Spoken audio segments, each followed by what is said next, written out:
Welcome back, Patriots.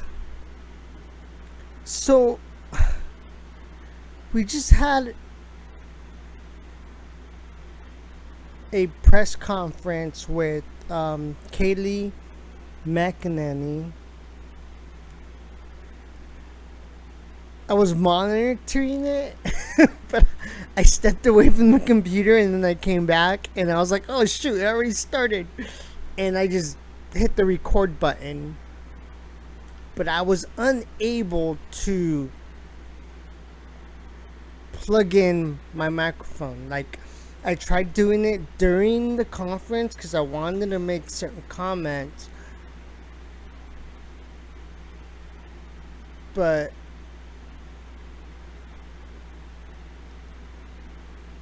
yeah, my comments actually, I guess I wanted to like just do commentary and like, cause she was on fire. She shut down all the fake news narratives. She shut it down.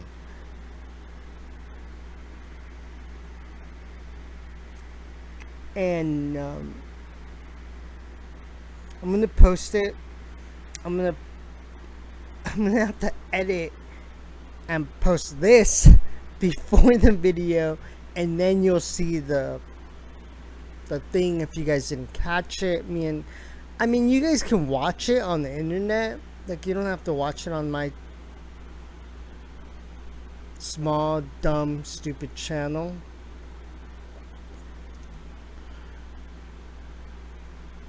But I will. Oops, shit. I will. It's just. Have nothing better to do today. Except just keep up with politics, because, this type of thing is ramping up till November.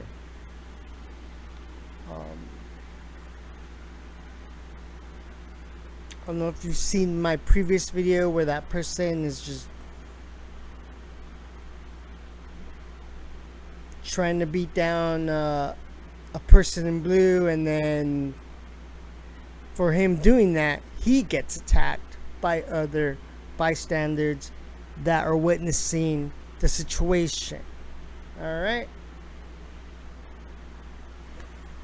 That's it. Enjoy the video. You'll see me kind of like, I think I pop in and just try to be like, dude, plug in my microphone. Ow.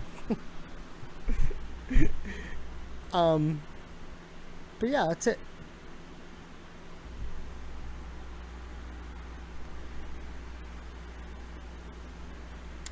Not a professional, folks. Only been at this for 2 months, dude, and I'm like, I'm trying to figure out ways to make these videos, especially my delivery is not that good.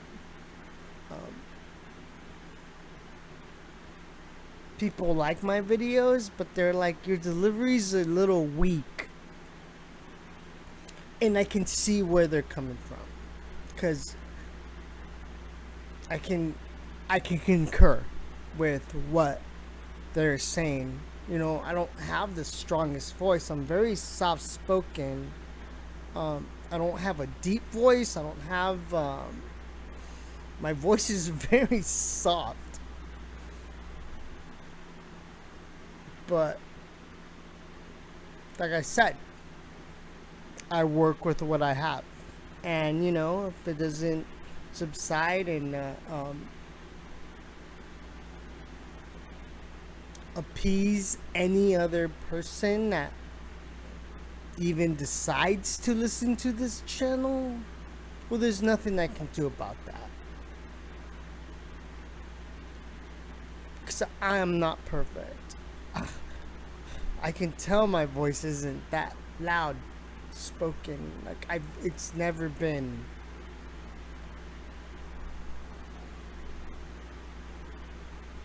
You know, just things I'm gonna try to work on. Precision is probably like on my number one agenda. Being precise on certain stories that I want to cover, and just instead of just talking into a microphone and be like, hey, look, check it out, look at this story, look at this, look at that, you know, like I'm gonna just try to be a little bit more efficient on that front.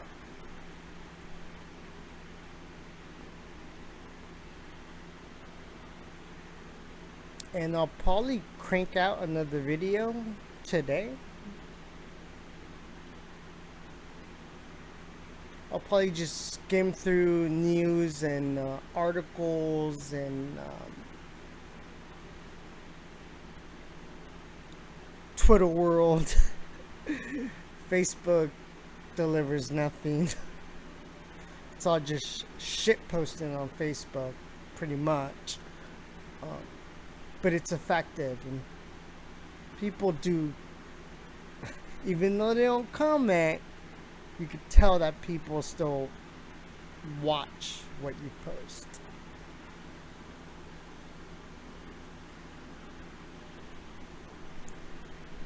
Alright. That's it. Bye-bye. Thank you for watching. Where we going, Raw? Peace.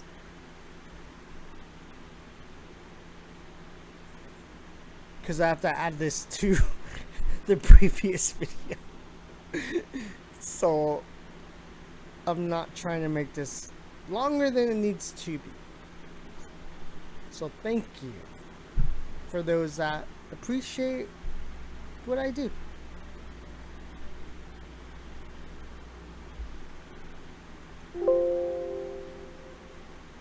Ah, shit. What did I...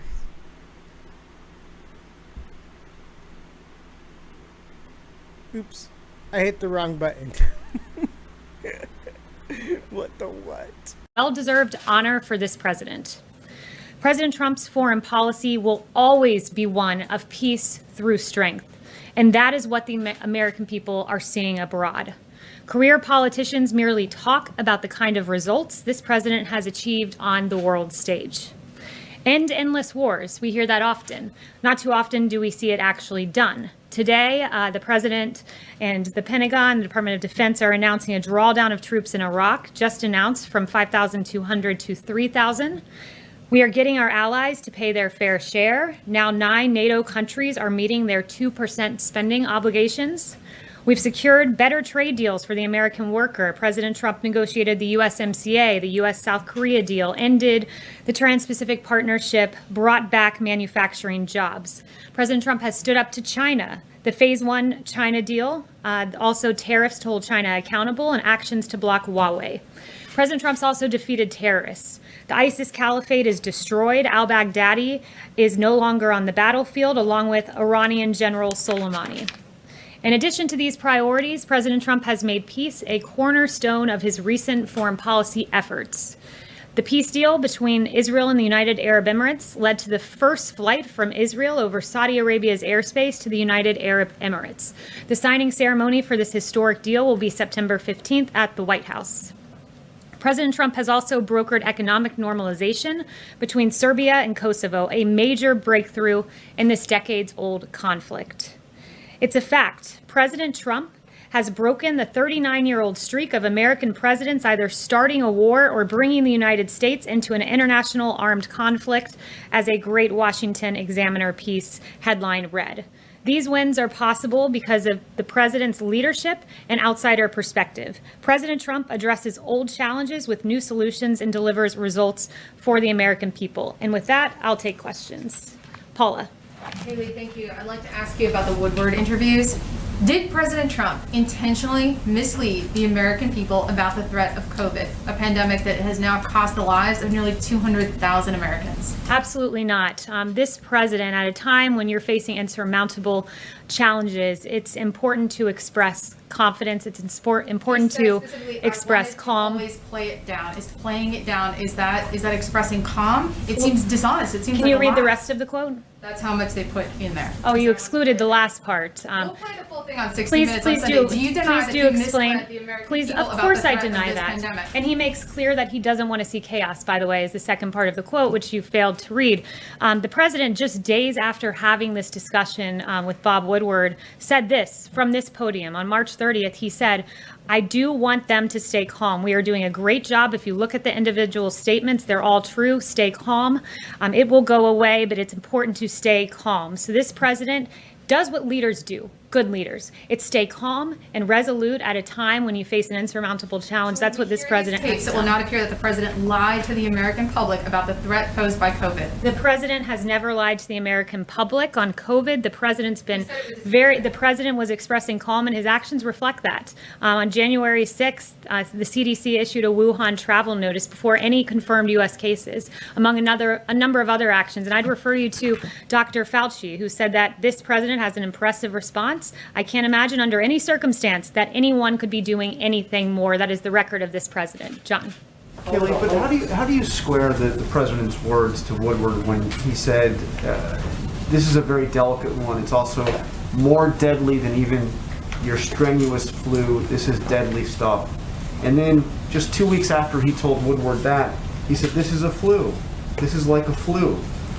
And of course, he also said it was going to quickly go to zero. But that seems to be in direct contradiction to what he told Woodward. Well, the president was listening to his medical experts, because you also have at the same time period Dr. Fauci, who said this, asked if the seasonal flu was a bigger concern. He said this on February 17th. So right now at the same time, people are worrying about going to a Chinese restaurant. The threat is that we have in this country, we're having a pretty bad influenza season, particularly dangerous for our children. So he was reflecting that point. And again, days later, in a briefing, he said, the statements I made are this: I want to keep the country calm. That is what leaders do, and that's what President Trump does. But in that statement, Fauci's not comparing the two. He's not saying coronavirus is like a flu. It was a COVID interview, and he was asked about seasonal flu vis-a-vis COVID, saying exactly what the president said. And in fact, the president was taking it more seriously, because on the tape he noted that flu could be worse, and he was taking action to address it.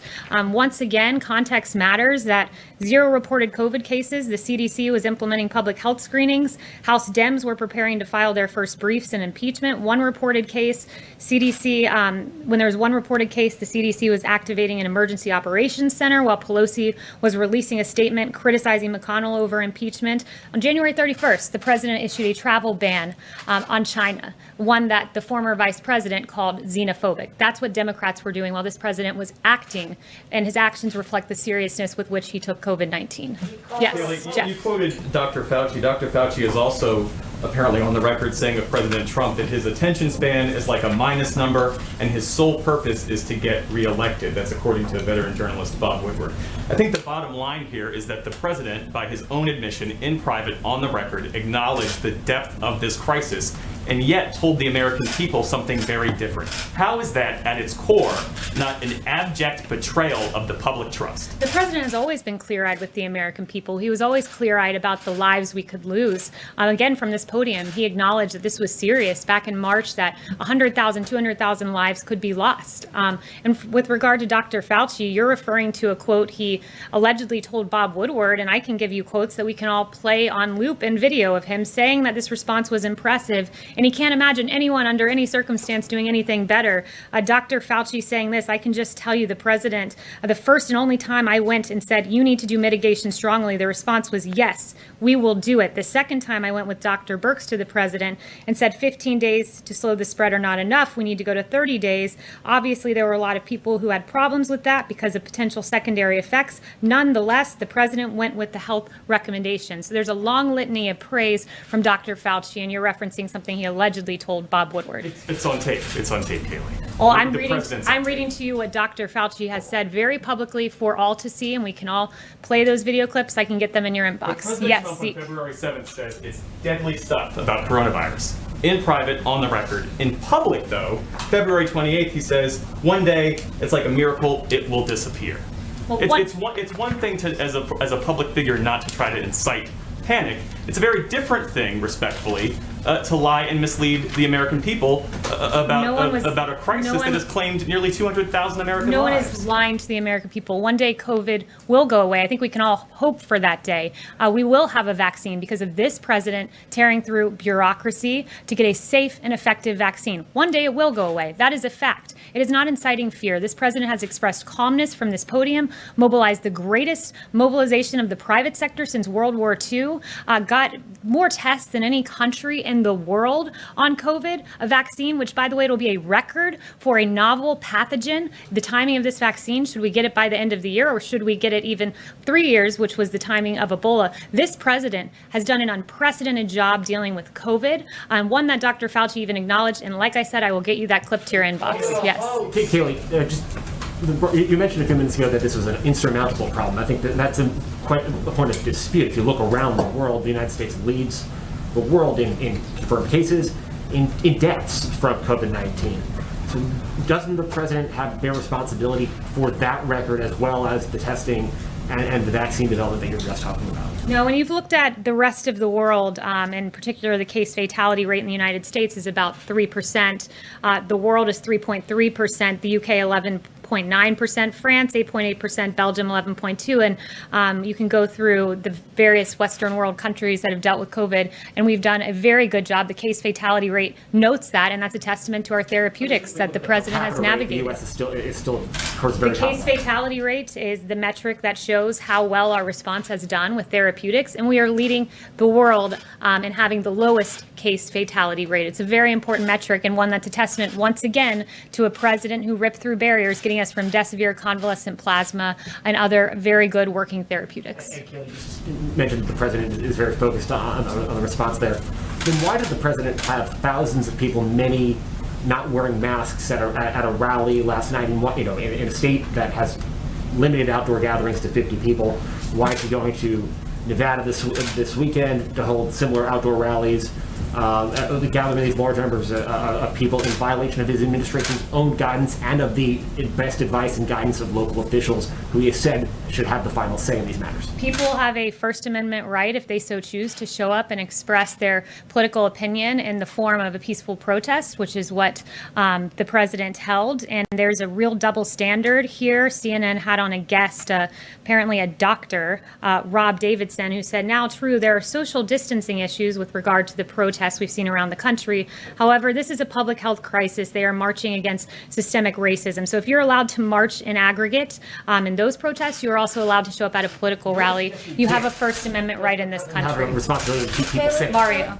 Thank you, Kayleigh. How can the president bear no responsibility for the almost 200,000 lives lost when he downplayed the virus initially and he knew how contagious and deadly it was? I don't understand how that can. The president never downplayed the virus. Once again, the president expressed calm. The president was serious about this when Democrats were pursuing their sham impeachment. He was expressing calm, and he was taking early action, and his actions are reflective of how seriously he took COVID. The tact that he took, the language that he used?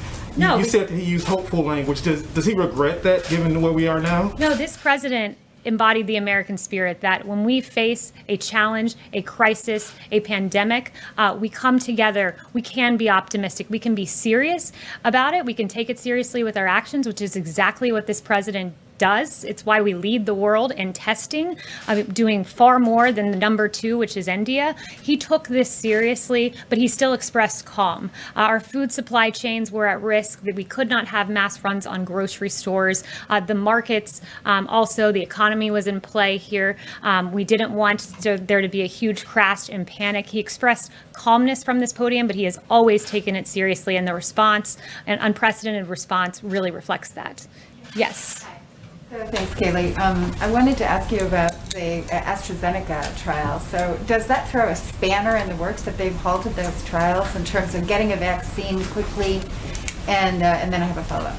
Yeah, so the AstraZeneca paused their trials phase 3 clinical trial was a routine response when you see an adverse effect, and it was one that shows that the science is guiding the way here. And when there was an adverse response that was identified in one individual, AstraZeneca chose to pause that phase 3 clinical trial. There are still 2 American vaccines in phase 3 clinical trials showing great promise, but AstraZeneca, what is happening there is showing that the science is guiding the way on a vaccine, which is what Dr. Fauci, others like Alex Azar and the president have said all along. So you're still confident that you'll see a vaccine sort of before the end of the year? By the end of the year is the goal, yes. And has that slipped, though, because there was some discussion about seeing something around the time of the election, so do you think it delays that? Our timing is not about the election, it is about saving lives, and by the end of the year has always been our goal, but of course, a safe and effective vaccine, we will take it as quickly as we can get it. Can I ask you a question about China, too? So the Customs and Border Protection was supposed to be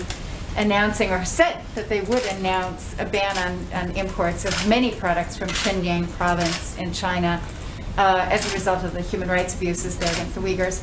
That announcement hasn't come formally. It was supposed to be announced here at the White House. Are you intending to make that announcement, or has there been some backlash against just the breadth of it? It does encompass quite a lot of different products, including tomato products that, Yeah, I have no upcoming announcements about how we'll publicly talk about that discussion, but if I get more information, I'll let you know.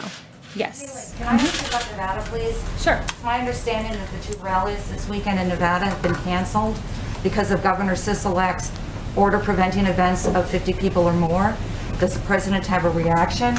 And what is the White House policy about complying with the state's orders limiting the size of an event? I have not heard that about the rallies, but I'd refer you to the campaign for further information on that. But as I discussed with Zeke here, that we believe that if people want to show up and express their political views, that's their choice to do so. We hand out masks. We encourage individuals to wear those masks. A lot of people did. I was in North Carolina last night and saw it.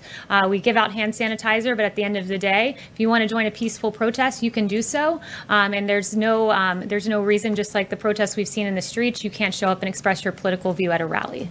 Yes. Kayleigh, can you give us some understanding about why the president agreed to sit down with Bob Woodward for 18 interviews when his first book about the administration was so deeply critical?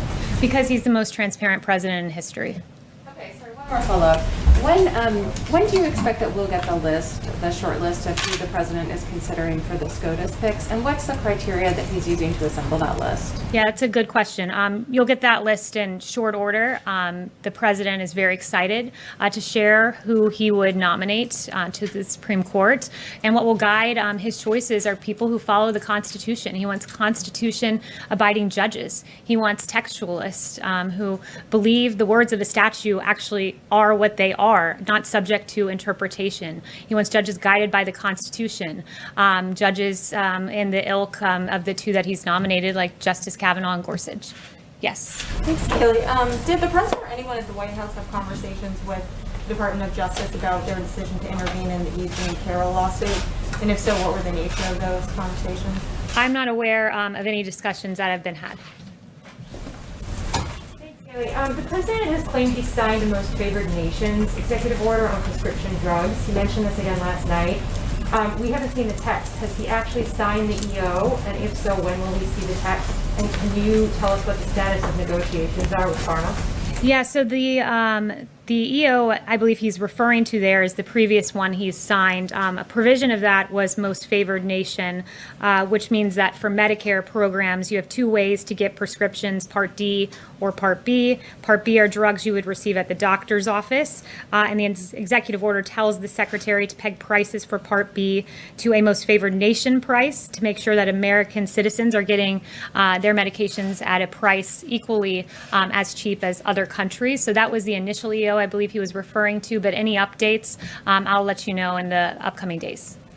Yes. Thank you, Kayleigh. Just following up on the coronavirus issues, how is it not misleading for his advisors to tell him and compare this virus potential to the Spanish flu of 1918, but then for the president to say that this could disappear by April?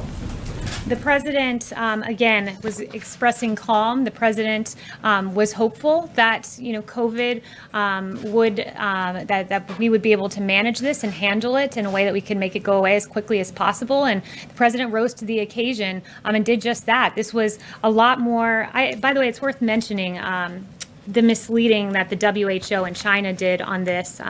When you had the WHO, they were repeating China's claim that the virus does not transmit. This was a novel virus no one had seen. And you have the World Health Organization saying this virus does not transmit readily. That is the information we were getting. You had the Robert O'Brien said that this virus could be the biggest threat to his presidency. Matt Pottinger agreed with that assessment. And then President Trump would later say that no one could have predicted this when his own experts were predicting this. Look, you're referring to the intel community, and what the president knew was, and I've walked you through this before, on January 23rd, the intel community briefed President Trump for the first time about COVID, and the briefing said coronavirus from China is poised to spread globally, but the good news is that it is not deadly for most people. This is the information President Trump was getting, and the next time he was briefed on it was January 28th, when he was told that the spread was happening outside of China and the deaths remained all inside China. He was told then that China is not sharing key data. Indeed, China was not, because as I noted to you on January 9th, the World Health Organization said it does not readily transmit between people. And on January 14th, the World Health Organization said no clear evidence of human-to-human transmission. Clearly, that was not true. Even on February 29th, as the virus was spreading, the WHO put political correctness first by opposing travel restrictions. Note that on January 31st, President Trump put into place those travel restrictions that Democrats called xenophobic. Shame on them. Yes.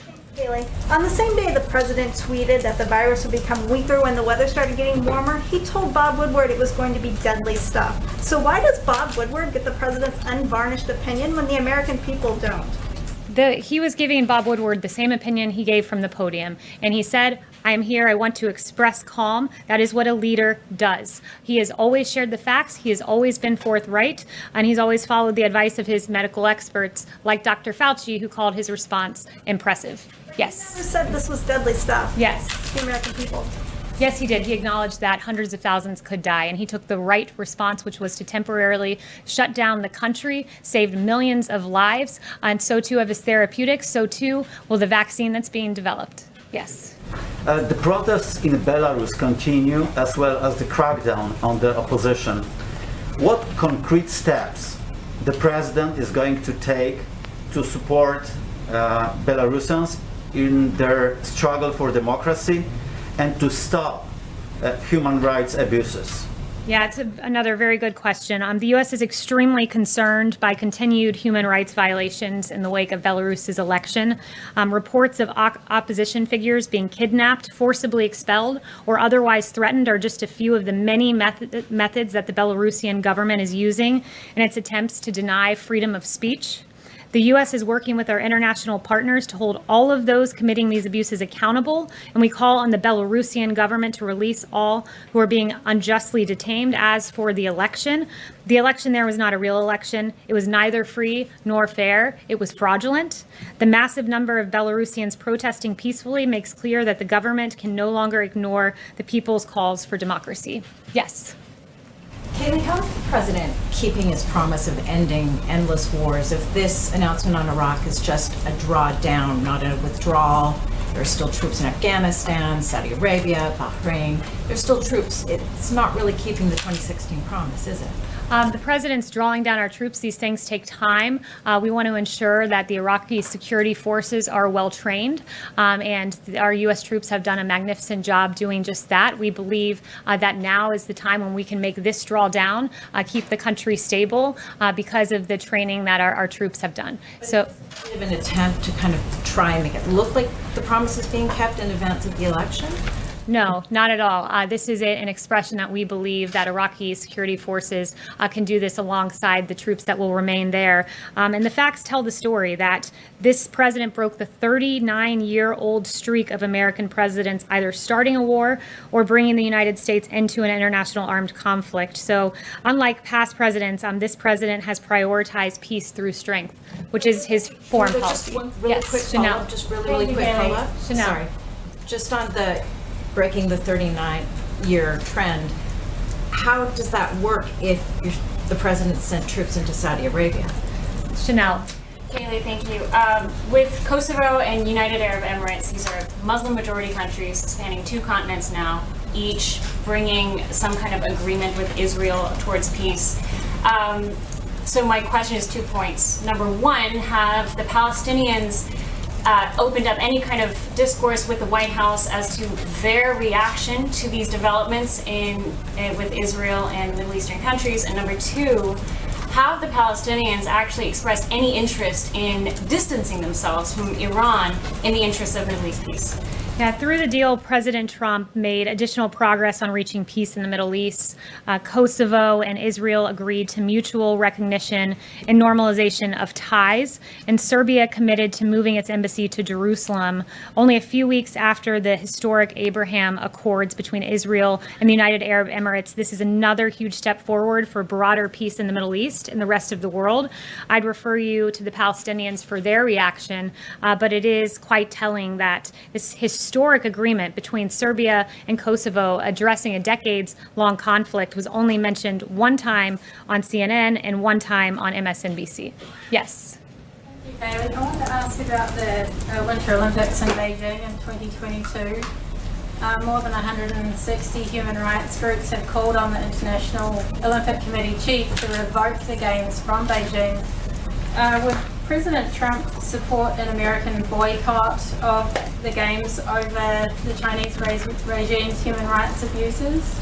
I haven't spoken to him specifically on that, so I'd have to get back to you. But this president has always held China accountable. His actions very clearly show that. He has stood up to China, unlike any president before him in modern history. But one thing I do want to address is just this really egregious, and I addressed it on Friday, but it's worth updating this Atlantic story written by a liberal activist. Now you have 25 people who have spoken out and dismissed this story, and now you even have the author of the story who said, quote, "I share the view that it's not good enough," quote, referring to the fact that he did this false report based on anonymous sources. And basically, when you look at the liberal activist who wrote this, he has a very bad history. He can't be trusted. The left's new hero used to be their number one enemy for his role in the U.S. entry into Iraq.